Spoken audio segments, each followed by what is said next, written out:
ఛానలుకి స్వాగతం. నా తలరాత ఇంతే, నాకు ఏ పనిలోనూ కలిసిరాదు అనుకునే తులారాశివారు ఎవరైతే ఉన్నారో ఈ పరిహారం చేస్తే కనుక దరిద్రం పోయి కుబేరులు అవుతారు. అయితే తులారాశిలో జన్మించిన వారికి ఎవరికైతే ఎటువంటి పనిలో కలిసి రావటం లేదు, అలాగే నా తలరాత ఇంతే అని బాధపడేవారు ఎవరైతే ఉన్నారో ఖచ్చితంగా మీ జీవితంలో అశుభ ఫలితాలను శుభ ఫలితాలుగా మార్చుకునేందుకు, కష్టాల ఊబిలో నుండి బయటపడేందుకు ఈ పరిహారం ఖచ్చితంగా మీరు చేయండి. మీ జీవితంలో మీకున్న దరిద్రం అంతా కూడా పోయి కుబేరులు అవుతారు.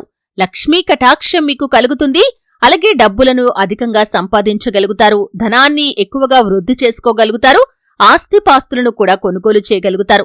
అయితే తులారాశిలో జన్మించిన వారు ఎవరైతే కష్టాలతో బాధపడుతున్నారో, అలాగే కలిసి రావటం లేదు, మా తలరాత ఇంతే అని బాధపడేవారు చేయవలసినటువంటి పరిహారం ఏంటి, ఏ విధంగా వారికి దరిద్రం పోయి కుబేరులు అవుతారు, ఈ పూర్తి వివరాలు అన్నీ కూడా తెలుసుకునే ముందు మా చిన్న రిక్వెస్ట్ ఏంటంటే, ఇంతకు ముందు కనుక మా ఛానల్ని మీరు సబ్స్క్రైబ్ చేసుకోనట్లయితే సబ్స్క్రైబ్ చేసుకోండి.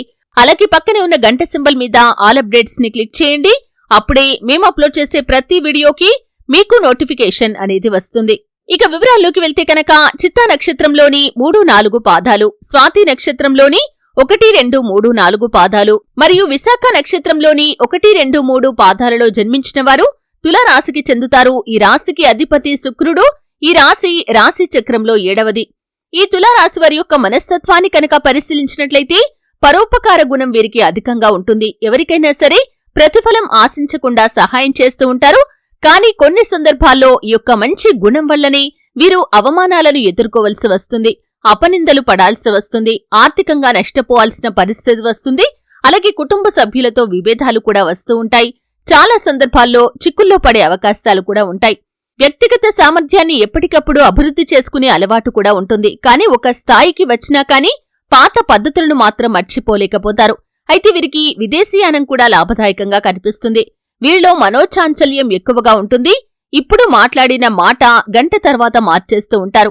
అంటే మాట మీద నిలబడే తత్వం అనేది వీరికి ఉండదు. కాబట్టి తులారాశివారు ఎంత సంపాదించినా కానీ దాన్ని ఖర్చు చేసేస్తూ ఉంటారు. అందువల్ల వీరు తమ సంపాదనను స్థిరాస్తులోకి మార్చుకుంటే కనుక భవిష్యత్తులో ధనానికి లోటు అనేది ఉండదు.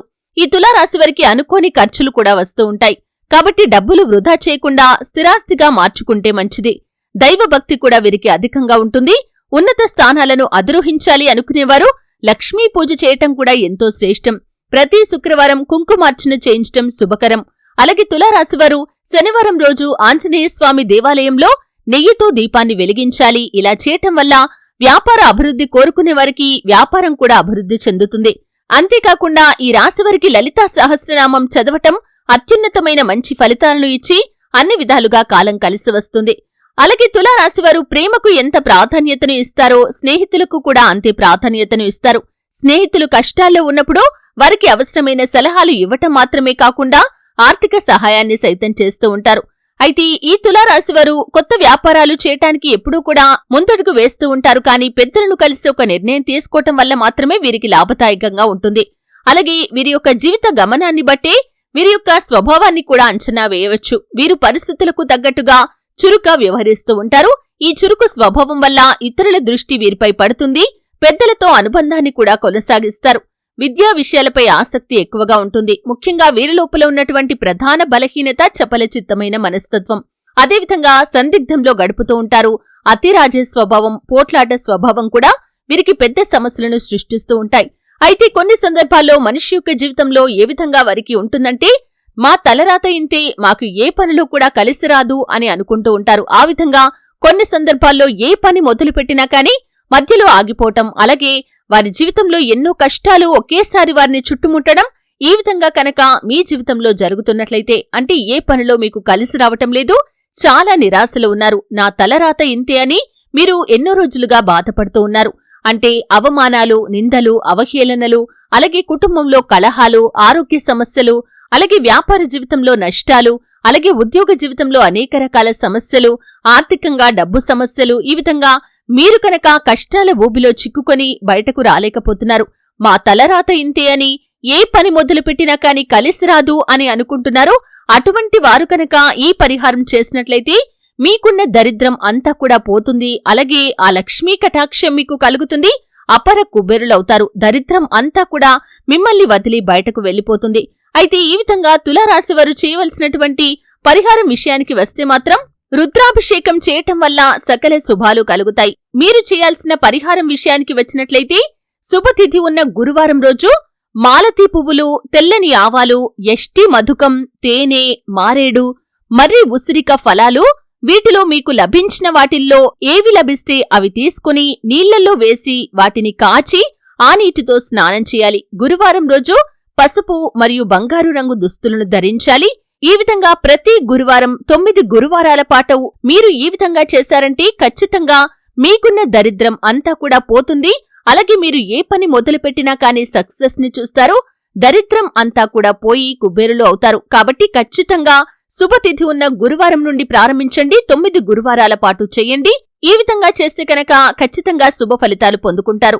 అలాగే శనగలు, బంగారం, పుష్యరాగం, పసుపు, చక్కెర, పసుపు రంగు వస్త్రం లేదా బంగారు రంగు వస్త్రం, వీటిలో ఏదైనా ఒకటి అర్చక స్వాములకి పాదాభివందనం చేసి తమలపాకులు, వక్కలు, అరటిపండ్లు, అలాగే 51 రూపాయల దక్షిణ పెట్టి వారికి దానంగా ఇవ్వండి. ఈ విధంగా చేస్తే కనుక మీకు ఆ గురువు యొక్క అనుగ్రహం కలుగుతుంది. అలాగే మీ జీవితంలో సకల శుభాలు కలుగుతాయి.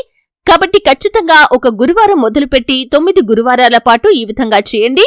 ఈ విధంగా కనుక చేస్తే మీరు సకల శుభాలు పొందుకుంటారు. మీ జీవితంలో మీకు దేనికి ఇక లోటు అనేది ఉండదనే చెప్పుకోవాలి. అలాగే రుద్రాభిషేకం చేయటం వల్ల కూడా శుభ ఫలితాలు పొందుకుంటారు. ఎందుకంటే ఈ రుద్రాభిషేకం అనేది ఎంతో ప్రాముఖ్యమైంది.